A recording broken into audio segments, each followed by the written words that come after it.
The council chamber was not merely a room, it was a cold, silent ring station orbiting a dead star, a symbol of a galaxy that preferred distant observation to direct action. Ambassador Shiva stood at the center of this immense void, her aquatic skin shimmering under the artificial lights, though the glow was dampened by the weight of her despair. She spoke of the Vani's endless oceans, their floating cities of glass and coral, and the thousands of years they had spent perfecting art and philosophy while the rest of the galaxy sharpened its knives.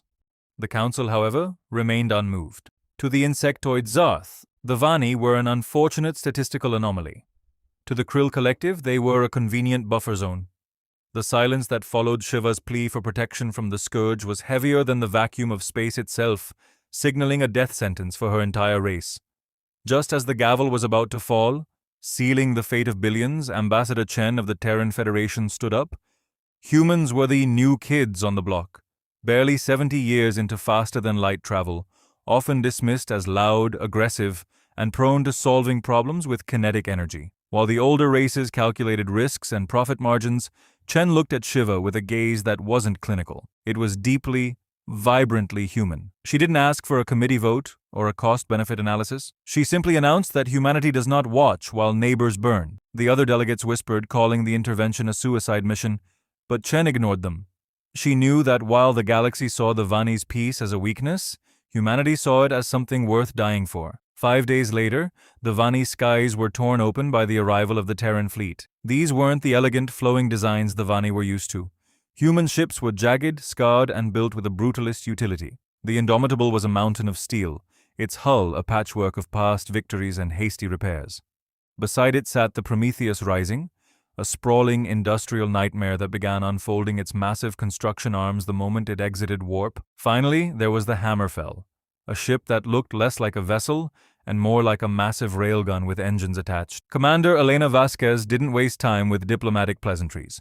Her first transmission was a demand for orbital coordinates and a warning. "We aren't here to pack your bags. We're here to hold the line." Chief Engineer Webb and his teams became a whirlwind of activity that defied Vani logic. They didn't just build, they reshaped the very environment with a frantic, rhythmic intensity.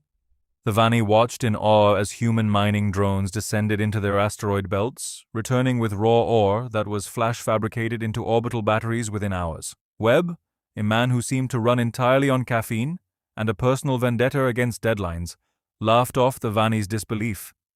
He spoke of building colonies on the frozen plains of Mars and shipyards in the crushing gravity of Titan. To the humans, 25 days wasn't a countdown to extinction. It was a standard shift. They were a race that had spent its entire history fighting against time, and they were experts at making every second count. In the quiet moments between construction shifts, Shiva and Vasquez spoke in the observation deck. Shiva struggled to reconcile the humans' obvious kindness with their terrifying capacity for violence. Vasquez, her hands scarred and eyes weary from a lifetime of combat, offered a hard truth. Peace is a luxury that must be paid for in advance. She explained that humanity had spent centuries killing each other before they finally learned that the only thing worth fighting for was the right to live without fear. The Vani volunteers, who had never even held a weapon, were taught the basics of defense. Not because the humans wanted to corrupt their peaceful nature, but because they wanted to ensure there would be a Vani culture left to be peaceful. When the Scourge finally arrived, they appeared as a pulsing, organic tide of malevolence, a living swarm designed to strip worlds of all biomass. They expected a defenseless garden. Instead, they hit a wall of human fire. The Hammerfell fired its main cannon, a beam of concentrated energy that sliced through the lead Scourge vessels like a hot knife through wax. The orbital platforms, built in a fever dream of human engineering, unleashed a storm of missiles and railgun slugs that turned the vacuum into a graveyard of insectoid husks. The sky over Vani Prime, once a place of serene beauty, became a chaotic canvas of explosions and burning debris as the humans showed the Scourge a level of coordinated destruction they had never encountered. The battle eventually spilled into the atmosphere and onto the floating cities. Human marines, encased in heavy powered armor, stood shoulder to shoulder with Vani defenders in the corridors of their glass palaces. The sound of human pulse rifles drowned out the screeching of the invaders.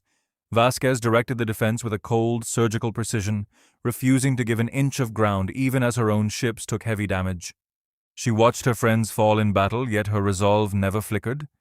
She wasn't just fighting for a planet, she was fighting for the principle that innocence shouldn't be the price of survival in a cruel galaxy. To the humans, every Vani life saved was a victory against the darkness that had once threatened Earth. 30 years later, the scars of the war had faded, replaced by a new kind of Vani civilization, one that still loved art and beauty, but understood the necessity of a shield.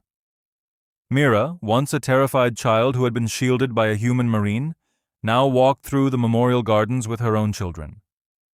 She pointed to the stone statues of the three pillars, the commander, the builder, and the bomber. She told them that the humans weren't gods or monsters, but a bridge between the two. They had brought the commanders to lead, the builders to fortify, and the bombers to defend, leaving behind a galaxy that finally understood that shelter isn't just a place to hide, it's the strength to stand your ground. Please like, subscribe, and share.